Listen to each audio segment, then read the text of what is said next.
హాల్లో పెట్టడం జరిగింది. వాళ్ళందరూ కూడా పని కట్టుకొని మరి అందరూ కూడా నేను ఎవరెవరైతే అనుకున్నా అందరూ కూడా పేరు పేరున అందరూ వచ్చారు. వాళ్ళందరికీ ధన్యవాదములు. అలాగే ఫర్దర్గా మరి కూటమి ప్రభుత్వం వచ్చిన తర్వాత ఇప్పటి వరకు అయితే మన వార్డులో ఒక్క వర్క్ కూడా ఏది స్టార్ట్ చేయలేదు. వాళ్ళ తరపు నుంచి మా తరపు నుంచి వైఎస్ఆర్ తరపు నుంచి అయితే 11 కోట్ల పైనే మేము వర్కులు చేయడం జరిగింది. అలాగే త్వరలో జేఎన్ఆర్ఎం కాలనీలో కూడా 2 బిల్డింగ్స్ ఓపెనింగ్లో ఉన్నాయి. త్వరలో అది కూడా చేస్తాము.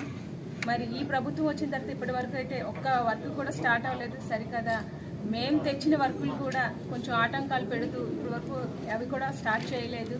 మరి వీటన్నిటి మీద కూడా మా కార్యకర్తలతో ఈరోజు వాళ్ళందరితో కూర్చొని వివరంగా మాట్లాడడం జరిగింది.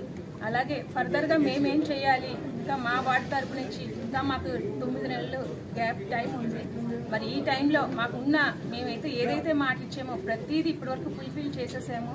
అలాగే కొంచెం కొంచెం ఉన్న వాటన్నిటిని కూడా ఫిల్ చేస్తామని ఈరోజు వాళ్ళందరికీ తెలియజేస్తూ నమస్తే అండి.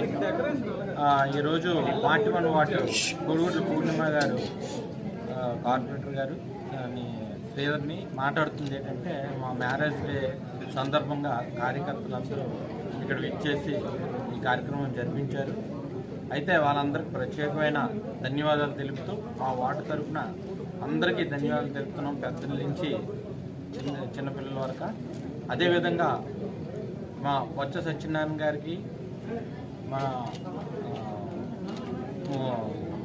అమర్నాథ్ గారికి, అలాగే కన్నబాబు గారికి, కేకే రాజు గారికి అధ్యక్షులు కేకే రాజు గారికి, మా లెజెండ్ వాసుపల్లి గారికి, అలాగే మా తోటి కార్పొరేటర్లకు అందరికీ ప్రత్యేకమైన అభినందనలు తెలుపుతున్నాం. మాకందరూ విష్ చేసి చెప్పినందుకు.